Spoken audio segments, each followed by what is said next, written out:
यहीं देवबंद में एक चुनावी रैली हम लोगों ने की थी, जिस समय समाजवादी पार्टी का अलायंस था और यहाँ की जनता ने समाजवादियों की मदद की और उसका परिणाम ये हुआ कि लोकसभा यहाँ से समाजवादी पार्टी और अलायंस जीत के गई। अभी हाल ही में जो चुनाव हुआ उसमें भी सहारनपुर ने समाजवादी पार्टी को बड़े पैमाने पे जीत दिलाई। जो सीटें हम लोग हारे वो कहीं ना कहीं जो कमियां रही हैं उन कमियों को दूर करेंगे। देवबंद वो स्थान है जो दुनिया में जाना जाता है। ये ऐतिहासिक धरती जिसने आज़ादी की लड़ाई में और देश को आज़ादी दिलाने में अगर उन्हें जान भी निछावर करनी पड़ी होगी तो यहाँ के लोग पीछे नहीं हटे।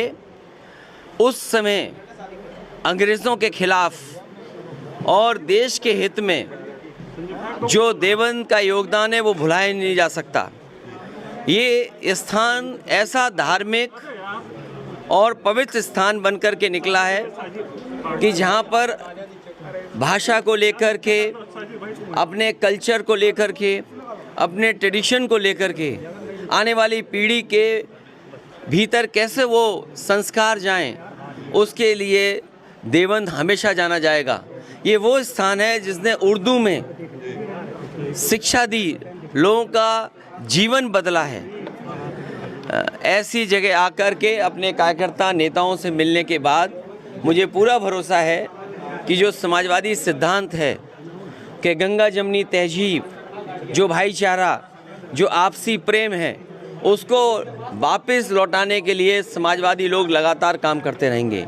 और मुझे उम्मीद है कि देवबंद ही नहीं बल्कि सहारनपुर और आसपास आने वाले समय में भारतीय जनता पार्टी को हटाने का काम करेंगे। सर, 65 को लेकर आपने संकेत दिए हैं 65 सीटों पर लड़ने के लिए, 15 सिर्फ आप गठबंधन को देना चाहिए। क्या लगता है कि गठबंधन संतुष्ट हो पाएगा? अभी तक जितने भी गठबंधन समाजवादी पार्टी ने किए हैं, समाजवादी पार्टी की कोशिश रही है कि गठबंधन के सहयोगी दलों का पूरा सम्मान किया जाए।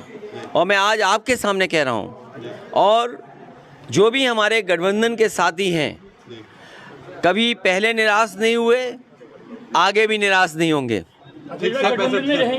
नहीं, सवाल देखिए, ये जो गिनती है वो इसलिए भी थी कि वहाँ पर जो लोग, जो प्रदेश के काकांडी के लोग आए थे, उन्होंने, कई लोगों ने कई तरह के सुझाव दिए हैं कि समाजवादी पार्टी को इतनी सीटें लड़नी चाहिए, समाजवादी पार्टी को इतनी संख्या की सीटों पर दावा करना चाहिए। लेकिन मैं आपसे कह रहा हूँ, अभी तक जितने हमने गठबंधन किए हैं, कोशिश हुई है कि किसी गठबंधन को जो साथी हो उसको निराश ना करें।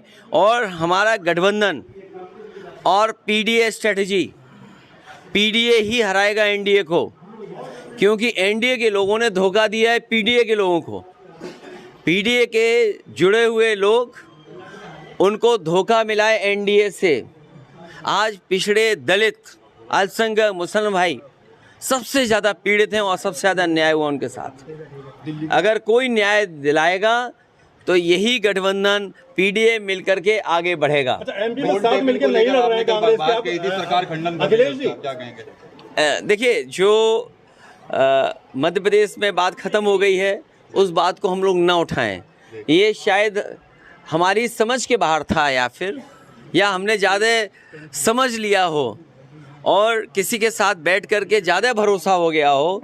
इसलिए मुझे लगा कि मध्य प्रदेश में अगर उनके लोग बातचीत कर रहे हैं तो हमें साथ लेकर के चलेंगे, क्योंकि ये बात साफ हो गई है कि स्टेट लेवल पर कोई गठबंधन नहीं है। तो कोई बात नहीं, गठबंधन नहीं है, लेकिन नेशनल लेवल पे जो गठबंधन है उसको पीडीए स्ट्रेटजी के तहत मदद करेगा।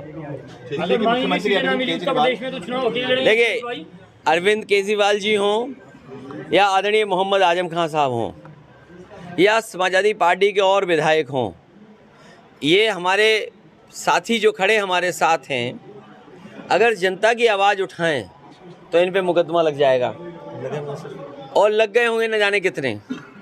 ये आवाज़ उठाएंगे तो 20, 25, 30 मुकदमे इन पे भी लग जाएंगे। अरविंद केजरीवाल हों या आदरणीय आजम खान साहब का परिवार हो, ये सब इसलिए परेशान किए जा रहे हैं क्योंकि बीजेपी को ये लगता है कि ये ताकत बन कर के उभरेंगे। अगर इनको दबा दोगे, यहाँ इनको डिमोरलाइज कर दोगे तो इनका दल पूरा डिमोरलाइज हो जाएगा। लेकिन हमें भरोसा जनता पर है, हमें भरोसा न्यायालय पे है कि एक दिन उन्हें न्याय ज़रूर मिलेगा। सर, आजम खान साहब के मामले पे एक चीज़ फैलाई जा रही है कि समाजवादी पार्टी मदद नहीं कर रही है, कांग्रेस मदद कर रही है। मैं आपसे कह रहा हूँ कि समाजवादी पार्टी पूरी मदद कर रही है और कभी भी किसी की, जब किसी के ऊपर किसी तरह का संकट हो, ये मेरे लिए नहीं, जो लोग संकट में किसी का लाभ उठाना चाहते हैं उनसे बड़ा दुश्मन कोई नहीं हो सकता। समाजवादी पार्टी मदद कर रही है और मदद करती रहेगी। आखिरी सवाल सर, 2024 के लिए देवबंद से क्या मैसेज दे रहे हैं आज आप? देवबंद वो स्थान है, देवबंद वो पवित्र स्थान है जिसने सदियों से अपनी संस्कृति, अपने ट्रेडिशन को बचाया, लोगों को शिक्षित किया, जागरूक किया और समाज के लिए, सुधार के लिए सबसे बड़ा हथियार अगर कोई चीज़ है तो वो शिक्षा है। यहाँ के ज़मीन ने, यहाँ के तमाम पूर्वजों ने बहुत लोगों के जीवन को बदला है और यहाँ से समय समय पर संदेश दिया है। जो अपनी हेरिटेज, अपने ट्रेडिशन, अपने कल्चर को बचा करके चलता हो वही आगे खुशहाल होता है, तरक्की करता है। ऐसे पवित्र स्थान पर, ऐसी स्थान पर जो न केवल देश और दुनिया में संदेश देता हो, वहाँ आकर के हमेशा खुशी मिलती है।